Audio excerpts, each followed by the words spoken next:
Olá pessoal, na aula passada nós começamos a estudar as estruturas para loops e começamos estudando a estrutura for, que, como nós vimos, realiza uma avaliação, um teste e enquanto esse teste for verdadeiro, ele vai executar o código de script dentro dessa estrutura de repetição.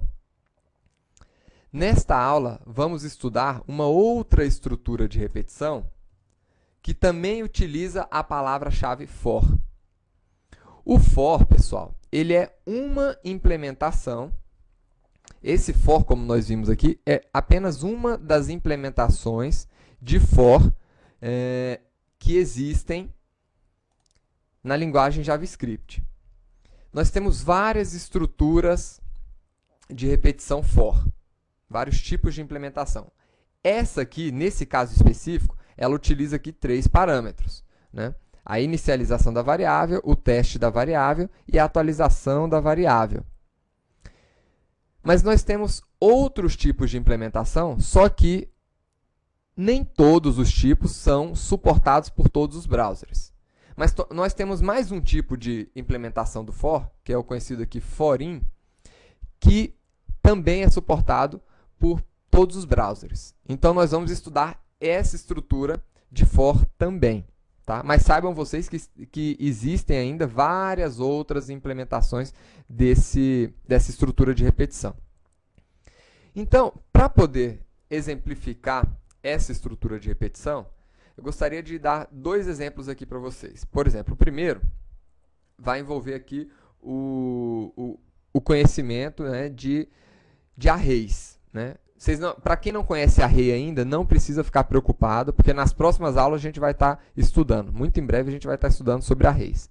Mas, resumidamente, array é um objeto que a gente pode adicionar, né, pode incluir vários elementos dentro desse array. Então, a gente poderia criar aqui um array, números, e a gente cria o array com um new array, é assim que a gente cria um objeto, a gente já aprendeu isso, né? E aqui eu vou colocar o número 1, 2 e 3. Existe uma maneira de acessar os valores aqui os valores que nós incluímos dentro desse array, né? Nós poderíamos fazer isso da seguinte maneira. Eu vou continuar com o nosso for dessa forma que está aqui, mas eu quero que ele percorra todos os elementos do array. Então, a propriedade length do nosso objeto array, ela mostra para a gente, né, quantos elementos nós temos dentro desse objeto. Tá? Então, a partir desse momento, a gente consegue aqui recuperar um elemento em uma posição específica. Então, qual é a posição? É a posição 0, que é o elemento 1. A posição 1 vai ser o elemento 2 aqui, né?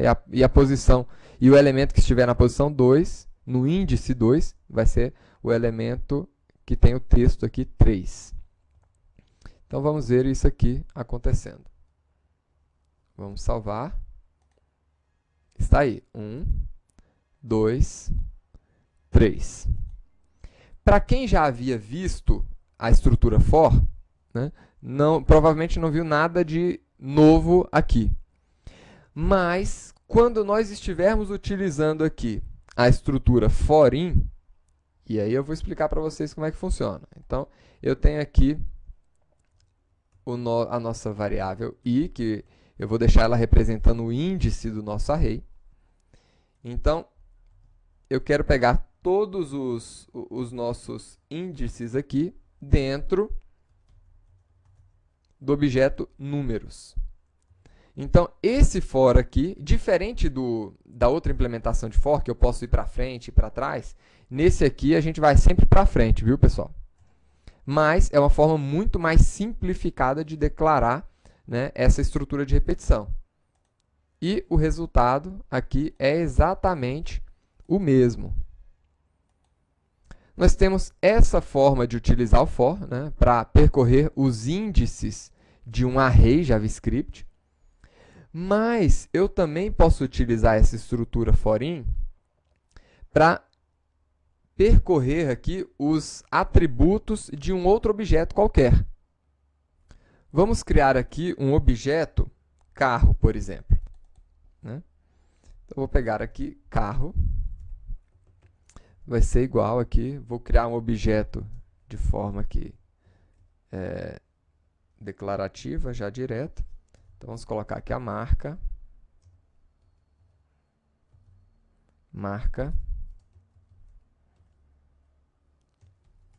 Nissan, modelo 350Z,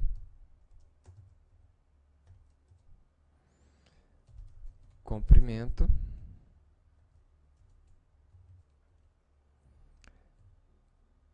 3,345, né?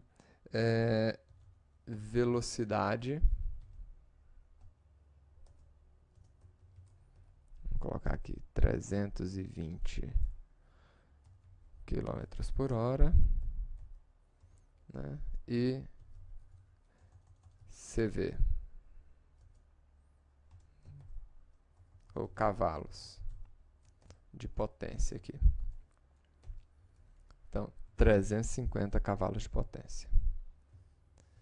E aí nós podemos percorrer cada uma dessas propriedades aqui do objeto carro da seguinte forma, né? A gente poderia aqui declarar as propriedades, né? As propriedades no objeto carro.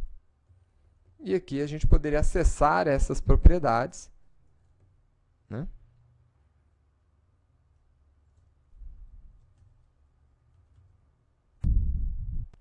Dentro aqui do nosso bloco. Vamos dar uma olhada aqui.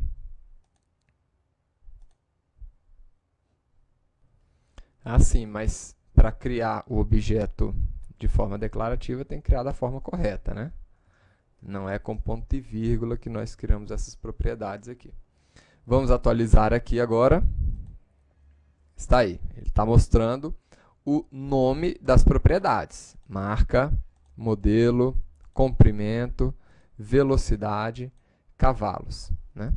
Então, nós temos a possibilidade de ver cada uma das propriedades, né? E poderíamos também acessar os valores dessas propriedades. Vamos aproveitar, inclusive, para mostrar a propriedade, né? E vamos concatenar aqui, colocar aqui igual, e o valor dessa variável. Então, eu vou pegar o objeto carro e chamar aqui a propriedade pelo nome dela, para poder pegar o valor daquela propriedade. Vamos ver aqui agora. Marca Nissan, modelo 350Z, comprimento, velocidade 320 km por hora, 350 cavalos de potência.